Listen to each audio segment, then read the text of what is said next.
Салам достор, назарыңыздарда Аралаш медиа. Бүгүн сиздерге болгон окуянын негизинде тартылган кызыктуу тасманы кыскача баяндап бермекчибиз. Сиз шашпай отуруп, мага жакты белгисин басып, видеону аягына чейин көрүүгө даяр болуп калган болсоңуз, биз баштадык.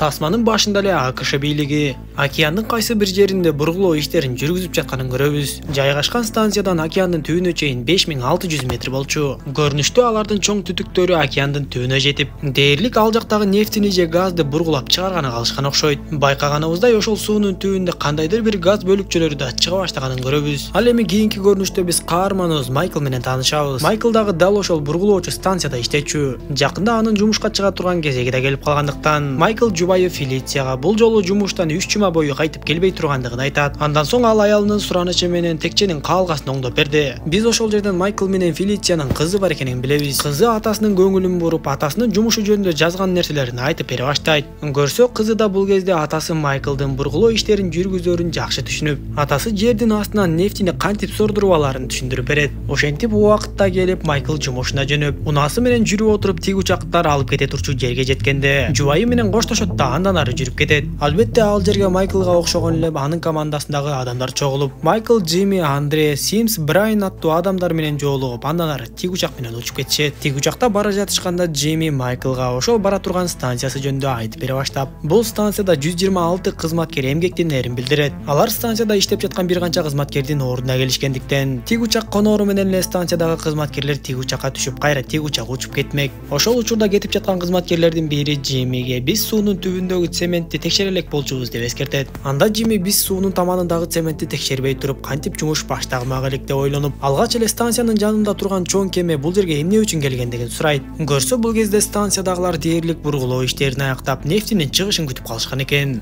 Жанагы чоң кеме дагы бул жерге ушул үчүн келип, саат 6-да нефтини чыгаруу иштери башталмак. Бул учурда кызматкерлер түтүктөрдү башкы модулга улаштырып жатышкан. Майкл дагы ал жердеги кызматкерлерге келип, суунун таманындагы цементтин торуктуулугун текшердиңерби деп сурайт. Бирок Галлер деген кызматкер цементтин туруктуулугун текшере элекпиз деп айтып, эмнегедир башка кызматкерлерге да мындай маалымат берилбегендиктен, сыягы жогору жактан аларга эч кандай буйрук келген эмес окшойт. Бир аз кабатырга түшкөн Майкл ал жердеги телефондун жана башка кээ бир аппараттардын иштебей калганын көрүп, негедир бул жердеги кызматкерлердин баардыгы тең эле коопсуздук эрежелерине кайдыгер карап жаткандыгын байкайт. Ал эми Джимми болсо ушул ишти жетектеп жаткан адамдарга келип, биз суунун таманындагы цементтин туруктуулугун текшерип алышыбыз керек. Эгер нефтини чыгарууда туура эмес иштер боло баштай турган болсо, анда цемент бизди чоң басымдан, чоң жарылуудан сактап калат деп айтса, жетекчилер Джиммиге биздин иш дээрлик аяктап деле калды. Буюрса баардыгы жакшы болот деп Джимминин айткандарына көңүл бурбай коюшат. Анткени жетекчилер ошол цементке кете турган акчаны коротпой алып калгылары келип, тез эле бул жердеги нефтини соруп чыгарып, андан соң башка аймактарга да жылып барып, башка нефтчилерди да сордуруп көп акча жазууну көздөп жатышкан эле. Анда Джимми Дональдка биз жок дегенде жер астындагы басым кандай экенин текшерип алышыбыз керек деп айтып, дароо эле тиешелүү иштерди жүргүзө баштап, башында баардыгы эле жакшы келаткан. Бирок бир кезде эле алардын аппаратынан көрүнүп тургандай, басым көтөрүлгөндөн көтөрүлүп эле баратты. Анда Дональд Джиммиге, демек жер алдында басым көп болуп жаткан болсо, анда эмне үчүн нефти басымдын күчү менен атырылып чыкпай жатат деп сурайт. Джиммини да ушул суроо кыйнап жаткандыктан ал бул кубулуштун жообун түшүндүрүп бере албай. Дональд болсо эмне үчүн мындай болуп жаткандыгын түшүндүргөнгө аракет кылып, өзүнүн божомолун айтып көрөт. Бирок Дональддын божомолу туурабы же туура эмеспи текшерүү үчүн дагы бир тажрыйбаны жүргүзүп көрүүгө туура келди. Ал тажрыйбанын жыйынтыгында аппараттын экинчи көрсөткүчүндөгү басым 0-гө барабар болуп калат. Бирок канткени менен аппараттын биринчи көрсөткүчүндөгү басым баары бир жогору болуп турду. Мындайды көргөн Джимми деги эмне болуп жатканын такыр түшүнбөй, Дональд болсо баардыгы жакшы экенин айтып эле ишти баштагыла дей берет. Көпкө чейин ойлонгон Джимми акыры баштаса баштайлы деп, кечке маал алар ишти башташып, бирок суунун таманында көпчүлүк жерлерде газ бөлүкчөлөрү чыгып жатканын көрөбүз. Ошентип баштаганда эле аппараттагы басымдын көрсөткүчү кайра эле жогорулап баштап, түтүктөрдү бекитиш керек болуп, кызматкерлер түтүктөрдү бууп салышты. Дал ошол учурда чындап эле төмөн жактан келген басым өтө жогору экени байкалып, чоң буроолор менен бекитилген темирди, жогорку басымдагы ылай аралашкан нефти жулуп чыгат да, ошол жерден эле атырыла баштады.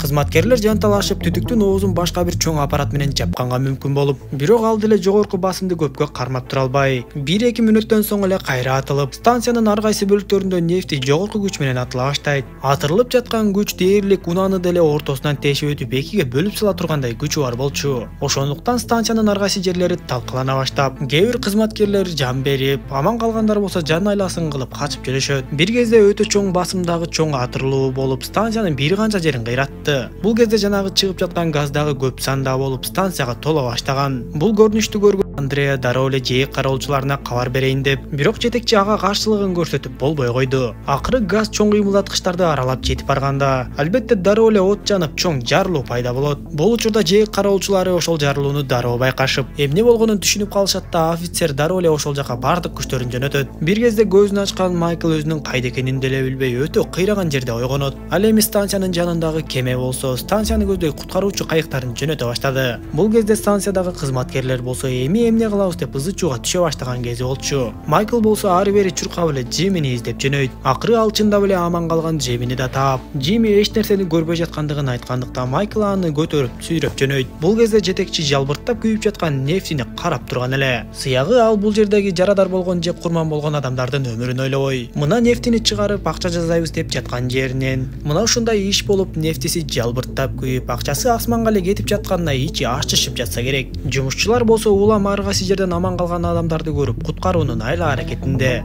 Дейл болсо крандын улам жогору жактагы мунарага урунуп жатканын көрүп, чоң тобокелге барып кранга чыгып барат да, адамдардын баардыгын өлүмдөн сактап кранды токтотуп калат. Бирок тилекке каршы өзү өрттөнүп ошол жерден кулап жан берди. Бул кезде Майкл оор жарадар болгон Джимини эптеп сүйрөп отуруп башкы бөлүмгө алып келет. Ошол жерден Джими жанагы кыйын болуп жаткан жетекчилердин бири Дональд менен кайым айтышуунун ордуна эми сөз талашпайын болору болду деп ойлоп, андан ары кандай кадамдарга барып нефтини кантип токтотуп өрттү өчүрүп калабыз деп ойлоно баштайт. Бир канча иш аракеттерди кылып көрүшүп, бирок эч кандай жыйынтык бербейт. Бир кезде алар өчүп калган электр энергиясын дагы жандырууга мүмкүн болуп, Джиминин буйругу менен Андреа станцияны аймактан түздөп чылдырганга аракет кылып, бирок жаңы жарылуулар пайда болуп өтө эле кыйын жагдай түзүлгөндүктөн жумушчулар улам кайыктарга салынып кемеге жеткирилип жатты. Жумушчулар дээрлик куткарылып акыркы каттам калганда, оргуштап күйүп жаткан станцияда турууга дээрлик мүмкүн эмес боло баштайт. Ошондуктан Майкл, Андреа жана башкалар куткаруучу кайыктын кайтып келишин күтпөй, станциянын өзүнүн куткаруучу кайыгын жаза башташат. Бирок тилекке каршы ал жерден да адамдар өрттөнүп өлө башташып, куткаруучу кайыкты такыр эле жазганга мүмкүн болбой калгандыктан Майкл Андреаны алып тескерисинче жогору көздөй чыгып жөнөшөт. Майклдын ою бийигирээк жана оттон алысыраак жерге чыгып, андан соң сууга секирип кетиш керек эле.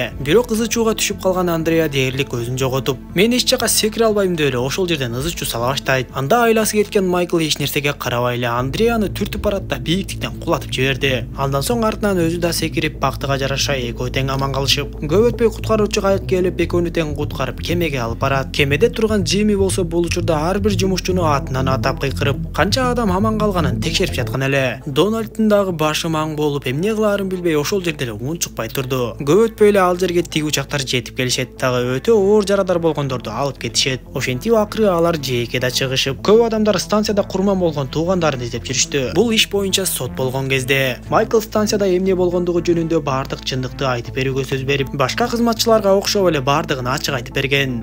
Клянетесь ли вы, что будете говорить правду, только правду? Ал эми ошол иште жетекчилик кылган адамдар албетте сот жообуна тартылышкан. Ошол кырсык болгон күнү 11 адам көз жумуп, Мексика булуңу болсо 210 миллиард литр нефти менен булганган. Дал ушундайча тасмабыз соңуна чыгат достор.